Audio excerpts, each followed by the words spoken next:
Hello,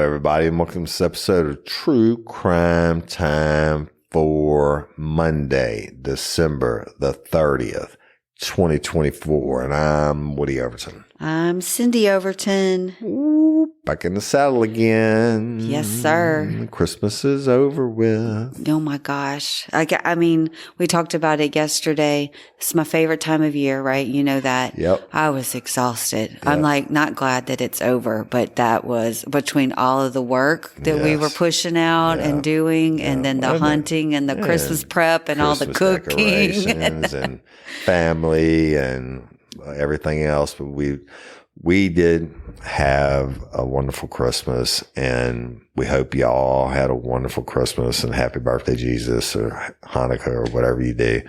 And we just love and appreciate each and every one of y'all.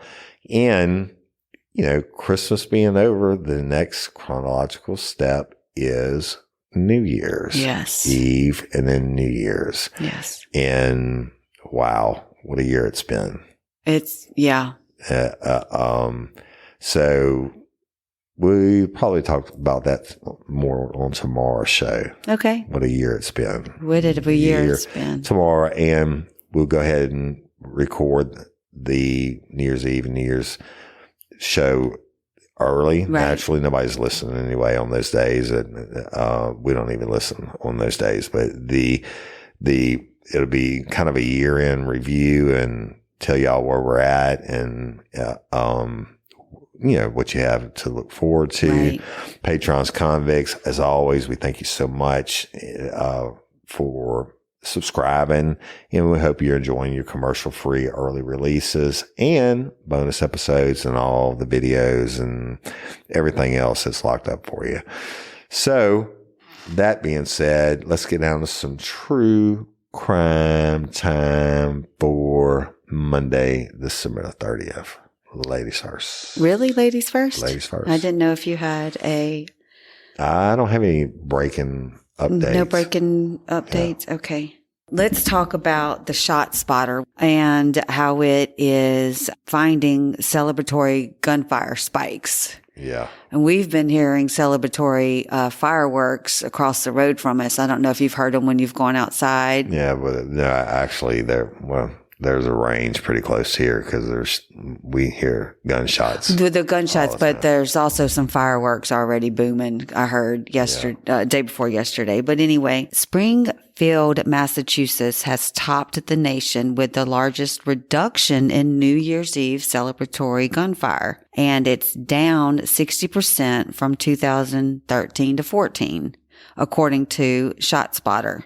Thanks to proactive policing and the implementation of ShotSpotter Flex, the leading gunfire detection system location, which does alerting and analysis, it is noticed that there's been, like I said, a drop in gunfire incidents on New Year's Eve. And, of course, New Year's Eve, you very well know, is one of the leading nights of, you know, just celebratory gunfire across the nation. Yeah, look, it happens, and we used to have it every night, that every New Year's Eve and all that, or 4th of July that we worked. And I guess people think that bullets are cheaper than fireworks, or they're drinking and they just, you know, want to fire off their rounds. The problem with that, y'all, is everything that goes up must come down. That's right. And people get hurt. I mean, we work cases on people that were hurt from a half a mile away. The bullet comes down, and, you know, innocent people get hurt. Just, it goes back to basic firearm safety. You know what you're shooting at when you shoot. And yes, I was joking about shooting the drones, and I wouldn't do that because the bullet, you know, even though I'm a great shot, the bullet's not going to reach that high, and it's going to come down, and grandma might be sitting in her house drinking a cup of tea, and the bullet comes in and hits her. Yeah. And so this gunshot detection system, what you're reading, I think is pretty old, 2013 and 2014. That, it's much more advanced now, and it's a very effective law enforcement tool. The police departments that have them in the major cities, these microphones will pick up the sound of gunfire and they can send units to it, even if there's no 911 calls have been reported. Yeah, this is very old, but I'm going to give you some statistics. Right. So in Q4 of 2014, there were 16,597 incidents of ShotSpotter coverage areas, and 3,556 took place during the New Year's Eve period. Right.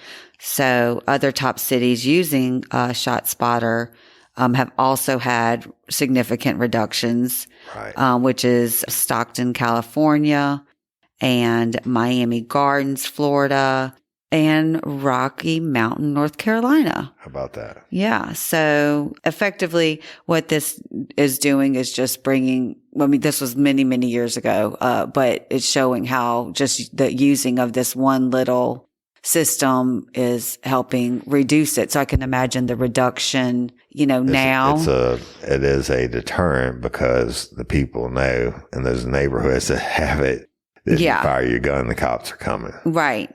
So it says experts from ShotSpotter offer 5 tips for law enforcement officials to help reduce gunfire, which is, of course, plan ahead, engage agency personnel early, knock on doors, enforce consequences, and assign special police units, which all of that. Right. So I think it's a really good deterrent. And we've read stories and articles recently about, that type of information. Yeah, pop into my head, we used to get federal grants. If your department was lucky enough, you had actually they paid for themselves. You had a person that did nothing but write grants. And you don't get every grant that you write for. You might write for 100 and get one, but that one might be for $1 million from the federal government for whatever that you wrote for. I think with the crime in Chicago and different cities now, like last weekend I was in Chicago, left that weekend, 27 people were murdered in one weekend. I believe that they have those systems in place, but maybe not enough cops. I know, that's what I was saying. I was about to say this, maybe the federal government will loosen up its purse strings and be more proactive law enforcement now and get more grant money to get more cops and more of these systems in places in the neighborhoods that need them. And obviously all neighborhoods need them. It used to be when we started Real Life Real Crime, and when we'd go to Chicago, or even Bourbon Street, New Orleans, the French Quarter, generally the criminals would stay out of those areas because they're tourist areas, and that's how the city makes their money, right? But not anymore. Yeah. And so I don't know what an effective deterrent is because they haven't found one, but hopefully they will. I don't know. I hate to say it because you don't want to be watched, but cameras are a fact of life right now. And, hopefully the deterrent is cameras and being able to find someone very quickly and do the swift. You always say swift and certain. It has to be swift and certain for it to be effective. Deterrent, no doubt about that. And then unfortunately, there's nothing that does it right now. Yeah. So I don't know. Well, the same thing with what I worry about is fireworks and you as have a best friend that lost an eye. I drove him to the emergency room and he lost his eye that night and had to call his parents. Yeah. I mean, fireworks are dangerous too, but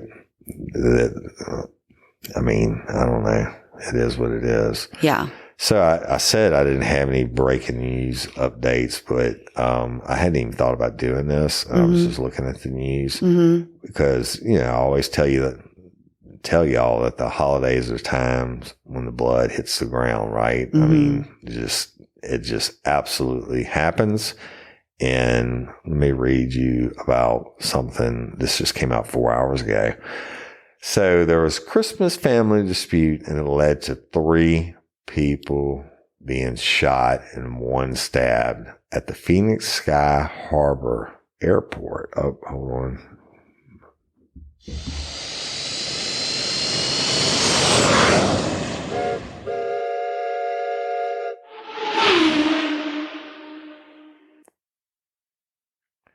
So this police in Phoenix say they detained 2 individuals after 3 people were shot and 1 was stabbed after a family dispute escalated at the Phoenix Sky Harbor International Airport on Christmas. And you know, nobody likes to go to the fucking airport for any reason, much less on holiday season. That you know, one thing, all our years we've been together, you never seen me fly on Christmas Eve, Thanksgiving, those times of year, because I had to fly so much as it was, right?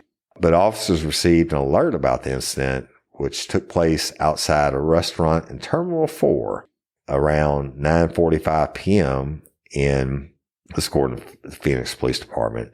They said preliminary information suggests a group of known individuals engaged in a physical altercation that escalated to one subject. Now, how the fuck you get a handgun in Terminal 4? But here we go. It escalated to one subject retrieving a handgun from their person. In Terminal 4. So they've gone through, I would assume, TSA. Following the incident, 3 people had gunshot wounds, with 1 adult female listed as having life-threatening injuries and 2 adult males in stable condition with injuries that were non-life-threatening. 2 people involved were located and detained in the parking garage. Police identified them as an adult male and a juvenile female. Police said the man had a stab wound and was brought to the hospital where he was listed in a stable condition. They said there are no active threats at the airport, and detectives are on scene and completing an initial review to learn what led to this incident. And they said no flights are affected by this ongoing investigation. So the shelter in place, which they had put in place, was lifted around 10:30 p.m., and terminal operations and the Phoenix SkyTrain were briefly paused as precautions. Hey ladies, are you feeling overwhelmed by hormonal changes? Well, you're definitely not alone. There are more than 1,000 hormone disruptors living in our environment right now. It's in your food, your water, the air you breathe, the clothes you wear, your skincare products. They all mess with your hormones. Then there's the natural hormone changes your body goes through, premenopause, menopause. And while it's a natural process, it doesn't mean you have to suffer through it. The good news is you don't have to suffer through it anymore, because now you have Hormone Harmony, a formula made only with herbal ingredients that are shown to reduce hormonal symptoms in women of all ages. Hormone Harmony is not just a hormone support and supplement. It's become a phenomenon. Women can't stop talking about it on social media. A bottle of Hormone Harmony is sold every 24 seconds. And the biggest benefit? Well, my wife says it makes her feel like her own self again. And that's what women mention over and over in the reviews. And there are over 30,000 reviews for Hormone Harmony. And for a limited time, you can get 15% off your entire first order at happymammoth.com. Just use code RLRC at checkout. That's happymammoth.com and use code RLRC for 15% off today. That's happymammoth.com and use code RLRC. But Thursday morning, a Fox 10 reporter said the entrance to B and C gates in Terminal 4 were still blocked off, making a little bit of the holiday cheer travel a little bit more jolly. Oh, great. But a sergeant seen Wednesday night said that in a separate incident, another man was falsely told of an active shooter situation at the airport, and he arrived armed. He got into an altercation. This whole separate incident, same fucking airport. Right. He got into an altercation with an officer and was detained prior to being booked in jail. But no injuries were reported in that second incident. But weapons were recovered from both incidents. That's mind blowing. I know it is. Anyway, that's pretty much it. The people that have the fast, whatever it's called, to get through the airports, like the TSA lines, they still have to walk through metal detectors. I don't know how you get there. You throw your bag through the quick lane. I guess. I don't know. Or maybe the TSA agents not paying close enough attention. I don't know. I remember when I was little, when I would fly on the airplanes alone, Like I was a minor. I was 5, 6. Before they had TSA. No, but so my mom went into, that's when parents could anybody, not parents, but everybody could go wait at the gate with you before you left. You could smoke on a plane. You could smoke on a plane. Yeah. And my mom, of course, I was being dropped off to fly to Texas, and she had a gun in her purse. So she went, before we even went through whatever, like baggage, to check my baggage or whatever, she went to the bathroom and put her gun in the garbage can and waited for me to board the plane. And then she went back and got it. That's crazy. Isn't that crazy? Your mom, oh, God bless her. Yeah. I know I've told you this story before. I've mentioned it on the show before, but when I was traveling every day and I had the apartment in Dallas, and of course I'm always armed, but I always check my firearm. One time, I unloaded the firearm naturally, take the magazine out, take the round out, the chamber out, but I always did it in the hotel room when I was packing my shit. And evidently I put one of my spare magazines or it fell into my carry-on baggage. You know, that motherfucker made it through whatever city I was in, and it made it. I didn't know it was in there. It made it through. And then I stayed in another city the next night, not Dallas. And then I went to get on the plane the next morning.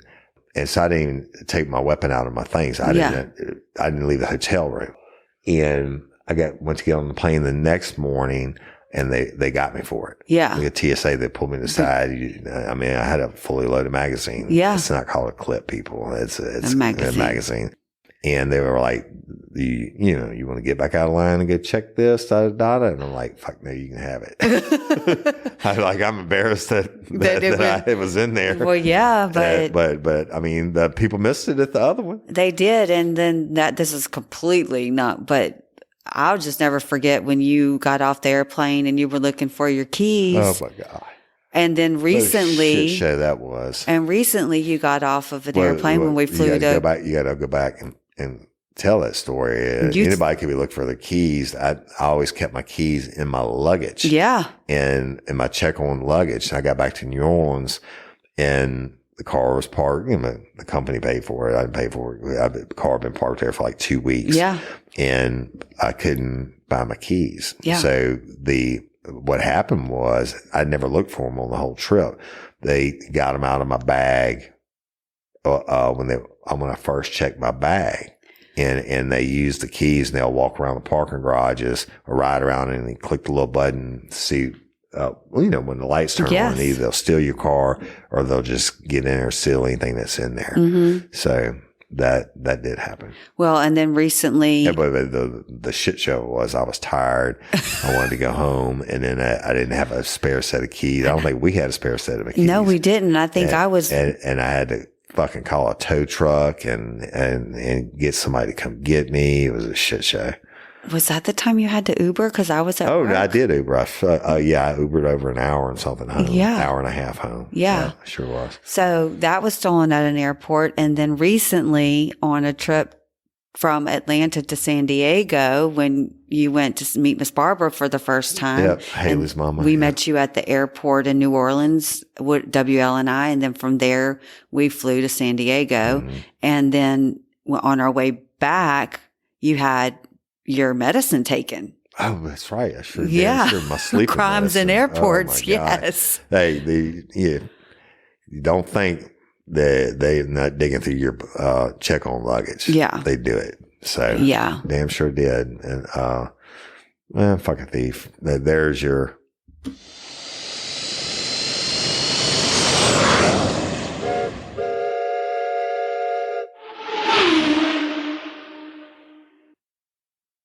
All right. Tell us about another New Year's Eve type crime. Well, earlier you said, and the high touristy places, typically the police are, enforce more to keep the bad people out because of course that's their money. Right. But traditionally, and I'm not well versed in this, but in Europe, I don't feel like that. I mean, they always say, like you always say, keep, stuff in your front pockets and stuff like that. And it's apparently like in crowds, they don't care. The pickpocketers are there and crimes happen. But look, like, and let's go to Mardi Gras or New Year's Eve and any big crowd on Bourbon Street that the girls are up on the balcony showing their boobs or down in the crowd showing their boobs for beads, right? It's the big thing. But what happens is it creates crowd jams. And I've been on Bourbon Street on all those occasions, and the crowd is so thick you can't move. And whichever way the crowd moves, you move. It's like, I mean, it's not running. It's just literally being squeezed to death. And so the cops will try, Matt Potham, my buddy in OPD, the cops will always try to keep them moving. They're like, they'll only let them out on the balconies for like 10 minutes at a time because they know people are going to stop. I mean, whether the crowd's looking at the boobs on the street level or if they're showing the boobs up top, the crowds are going to stop. But that's the pickpockets come in and look, they'll get your shit. You don't feel it. Right. Because you can't. I've had people grab my ass and my balls and stuff like that. And I can't even, you can't even do anything. Right. Because you're squeezed in the crowd. Yeah. So this story goes back to Cologne, in Germany. And it goes all the way back, was 2016, but 1,000 men carried out dozens of sexual crimes on a New Year's Eve. 1,000? 1,000 men. Damn. And they in the city's most famous square of Cologne. Yeah. And so police in the West Germany city of Cologne responded on Monday to outrage over a string of sexual crimes over New Year's Eve. So the series of assaults in the city's busiest thoroughfares represented a completely new dimension of crime. All right. Some 90 criminal complaints, including one allegation of rape, has been brought to the Cologne Police Department after women said they were molested by a crowd of men who had gathered there in the city's famous square between its central train station and towering Gothic cathedral. If you're in New Orleans in that time of year during Mardi Gras. Or New Year's Eve or any bowl games or Super Bowls coming this year or whatever. And there's women showing their boobs. There's some sense of, I'm going to get grabbed. Something's going to happen to me. I need to make sure that I'm protected. I mean, this doesn't make it right. Crowds that thick, people. I'm telling you, I've had my shit grabbed. Right. And this is just the way it was. Yeah. I mean, you put yourself in a situation that not a whole lot they can do about it. Well, that was what I was going to say. Get to the police and say this, that person will be gone or what. And I couldn't even turn around to see who was grabbing me. Exactly. Yeah. You're pinned in. But like you said, you put yourself in a situation that makes it more likely that these things are going to occur. Yeah. I mean, again, it doesn't make it right, but it's just the nature of, unfortunately, the beast. But, the city police said that the crowd was composed of up to 1,000 heavily intoxicated men who gave the appearance of being Arab or North African. And they told the police agency DPA that the incidents represented an intolerable situation. We cannot tolerate this development of lawlessness, and they expressed their promise for swift action. So it's just sad. There was exploiting of the incident to stir up anti-refugee sentiment. So any refugees who have a problem integrating into our open society and respecting the rights of other people must be dealt with full force of the law. And that the great majority of the people who have come to us have done so because their lives are no longer safe in their homelands. But I don't believe that that's a refugee incident. I think it's just I don't know. They're trying to place blame, and I could be very wrong. Well, maybe. I mean, certainly we weren't there, and I don't know. But the 1,000, literally 1,000. That's more like I don't even know how they get that number. Yeah, right. I mean, how you get a mob mentality or whatever. You're talking about increasing numbers. Exactly. I mean, 1,000 people doing sex crimes at one time. Yeah, that's a big, massive. Maybe they had a mass. Maybe they made a mist of like Viagra or something and shot it through there, and I don't know. comatose them into. I don't know. I don't about know that either. one, Sin. I don't either. But it happens in those kind of crimes. But it's something to be aware of, right?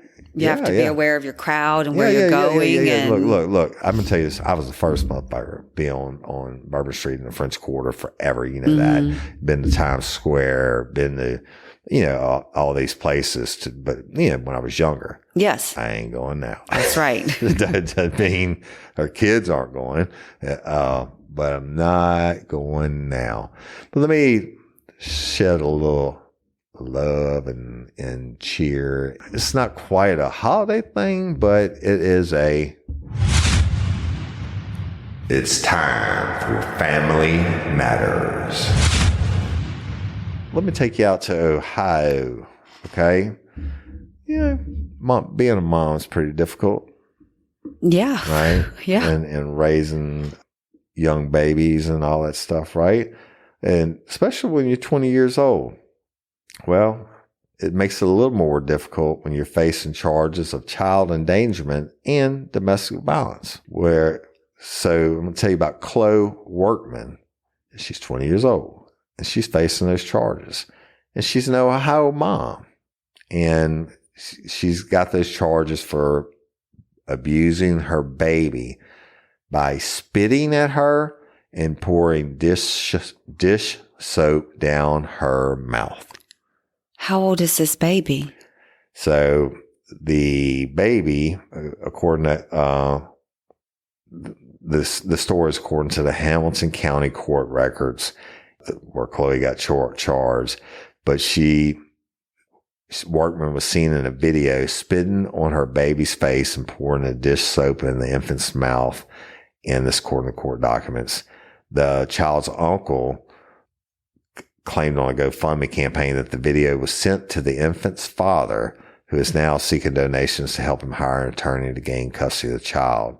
But according to Fox 19 in Loveland, Ohio, police and Child Protective Services launched an investigation after seeing the video on December the 16th. And her ass got arrested. Well, it doesn't say how old the child is. And I don't think he needs an attorney anymore if CPS is involved and she's been arrested. I think that. Yeah, it's pretty much going to be a deal. She's definitely not going to have access to the baby. No. And even if she gets out of bond, not going to have access to the baby. And, maybe he just wants to get an attorney. I don't know. To make it, dude, if you're listening, you just go to court. The judge is going to give you that baby. Right. And that to just feel a little more love. A little more love from the holidays because we all got it. Yeah, that's right. It's time for Family Matters. Family does matter. Go ahead, Sam. Family does matter. And I remember we were able, I remember one of our kids was, and back when our kids were younger, they weren't allowed to say, if they didn't say anything other than yes, ma'am, or no, ma'am, or yes, or no, sir. They weren't able to, the stupid wasn't a word, like poo poo, when I was a kid, if you said crap, exactly, you got beat. Exactly. And one of our kids said something one time, and I said, if you say that again, I am putting soap in your mouth. They, of course, said it again. And I went and I felt like a horrible mother, but I had to do it because I said it. That's one of the reasons, you threaten a kid with a punishment and you better swift and certain, right? Yeah. So I went and I got some Dawn dish soap and I put like an itty bitty drop on my finger and stuck it to their lip, and that was the extent of that. Yeah. But I can't imagine dumping. Right. Yeah. That'd be horrible. Hey, I'm going to cut you off and do another story. Okay. So, I remember Miss Wood hadn't done this already. We're going to North Carolina, and Greensboro Police Department, Officer Michael Horan, he's being remembered for having an outstanding reputation inside the department and the community. Yeah, you can see where this is going. Because he was shot to death while in the line of duty 2 days before Christmas. Greensboro Police Department officer Michael Horan died while responding to a call about a man with a firearm inside a Food Line, which is a popular grocery store, y'all, on the morning of Monday, December 23rd. And this is according to Assistant Chief M.G. Harris. While the circumstances of what led to the shooting are being investigated, Harris said the incident broke out inside the store at approximately 11 a.m. and it left Horan dead. Romana Miller, who was inside the store with her 6-year-old granddaughter at the time of the incident, said she heard multiple gunshots. We were on our way out and I was purchasing a lottery ticket and I was just sitting there and heard a pop, pop, and then a pop, pop, pop. And I think I heard 5 shots. At first I didn't know it was shooting, but an employee yelled at shooting, shooting. And according to the Duplin County Sheriff's Office, the suspect has not been publicly identified. He ran like a little bitch, but he was taken into custody after a high-speed chase. He ran like a bitch. And they said the offender is in custody and there's no threat to the public, according to Chief Harris, and noting that more details about the suspect will be provided as the investigation continues. Food Line said they are directing all questions to local law enforcement due to the active investigation. And they said Food Line, I've actually, when I was in Plymouth, North Carolina, 5th largest paper mill in the world, Food Line was like their Piggly Wiggly. Oh, okay. And anyway, Food Line is cooperating with authorities and the store will remain closed while the police investigation continues, and we are providing resources to support our associates during this difficult time.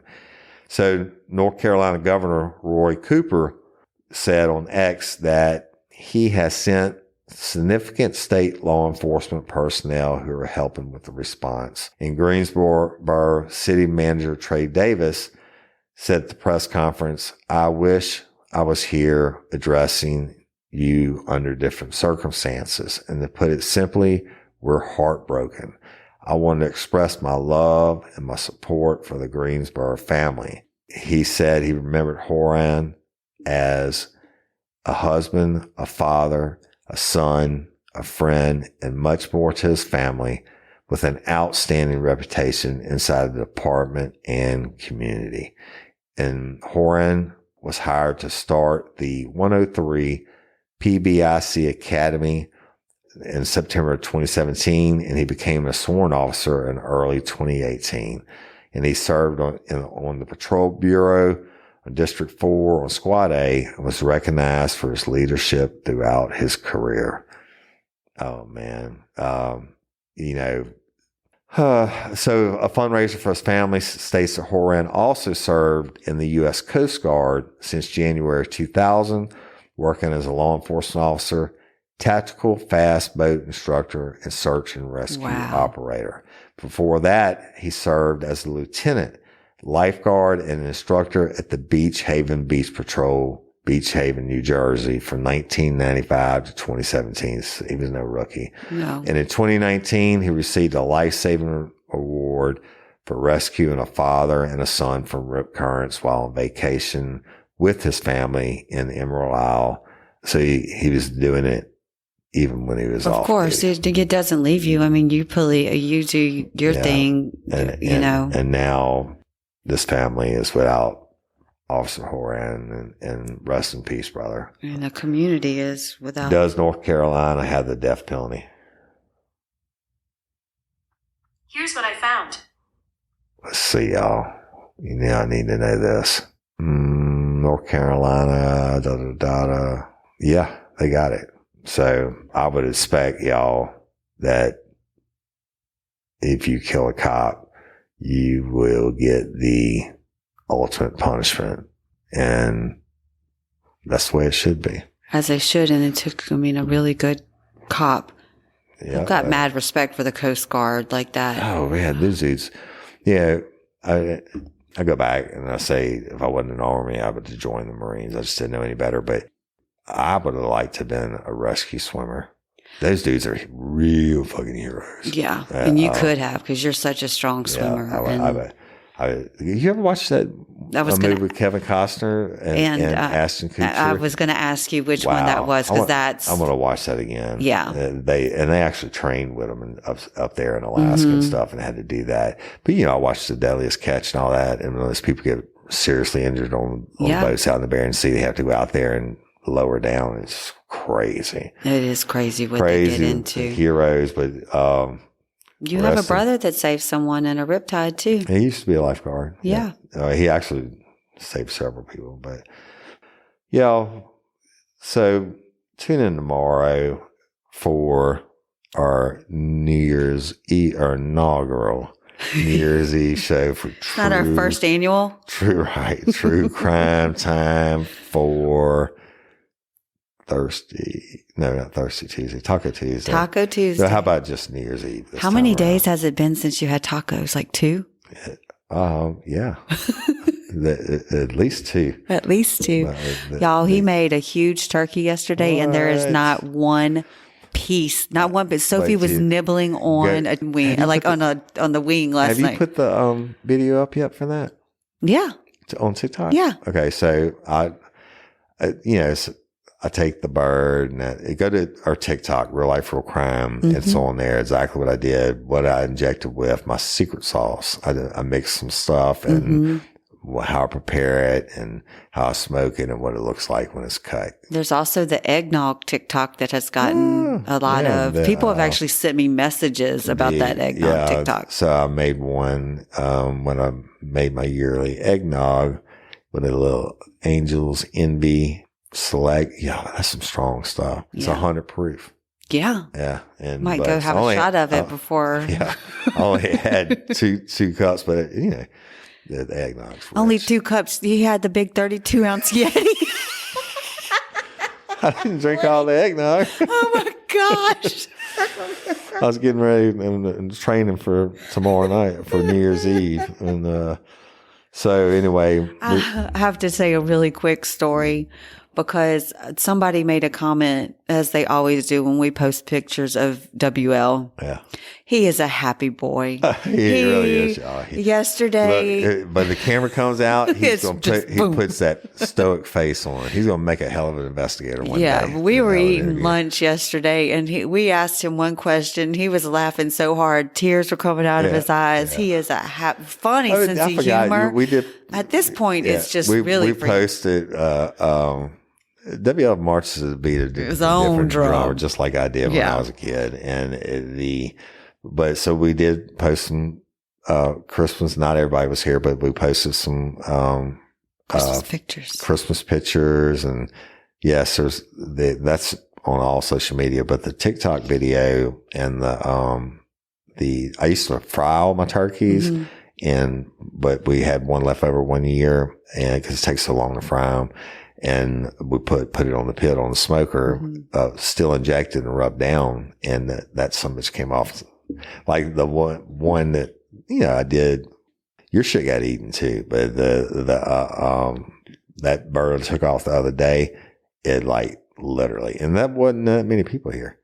I mean, no, and it's gone. I think 14-pound bird. Gone. I finished the rest of it last and there night. Weren't that many people here. So we ordered 2 more turkeys. Yeah. So what you do when I have to do a video of it also, when I carve the turkey up and we save all the bones, and usually you have some leftover meat, because we usually do more than one bird. We usually do 2. But and we freeze that. And when it gets cold, which I'm hoping happens pretty quick for hunting reasons. When it gets cold, I'll take that and make a homemade roux, stand there, stir it for 2 hours till it gets so dark and thick and creamy. But you got to stir it the whole time. Take turns. Otherwise it's on low. Then we pour in the smoked turkey. We make the smoked turkey stock and pour that in, and then put it all in the pot and make some fire ass gumbo. Yeah. And I had made a homemade perfect turkey gravy, but just with other turkey stuff, and then I had to add the smoked stock, and that's what loosened our gravy up and made it watery, but it's still very good. So good. Yeah. It was all good, and it was enjoyed by all. Look, we had so many sweets, and I ate the rest of the shrimp dip last night too. I figured and that was I ate happening. the rest of the garlic peas last night, too. That doesn't and I ate surprise the me. rest of the green beans last night, You too. ate the rest. I promised Sophie to have some today. Sorry. Y'all told y'all you need to tell me if you don't want me to eat it. You got to mark it. That's Or just okay. tell me don't eat it. I won't eat She'll it. be I fine. could have ate something else. She'll be fine. That was after I ate 14 pounds of sweets, and I don't you eat ate sweets. Emma's white trash. I ate half of that because I wanted somebody else to have some of it. Oh, you're so sweet. Yeah. So, but anyway, I'm sure there's other dads out there that stayed up 3:30 in the morning on Christmas I night. doubt it. Probably not. No. Love and appreciate each and every one of y'all. We'll holler at you tomorrow for New Year's Eve. Stay safe. Stay safe. Holidays. And if you need help, reach out. Yeah, Please don't harm yourself. No. And then prayers, y'all, #Justice for Haley. So important. And her murderversary, and that was December 26th. And love and prayers for her family and all families that are hurting. Y'all, please, every Friday you get in that episode, and Patreon.com, make sure you're getting the videos and all that put up. But please continue to hashtag for it. We've got to get justice for Haley. #Justice for Haley. And till next time, I'm your host, Woody Overton. And I'm your co-host, Cyndi Overton. True Crime Time for Monday, December 30th. Holler at you later. Peace.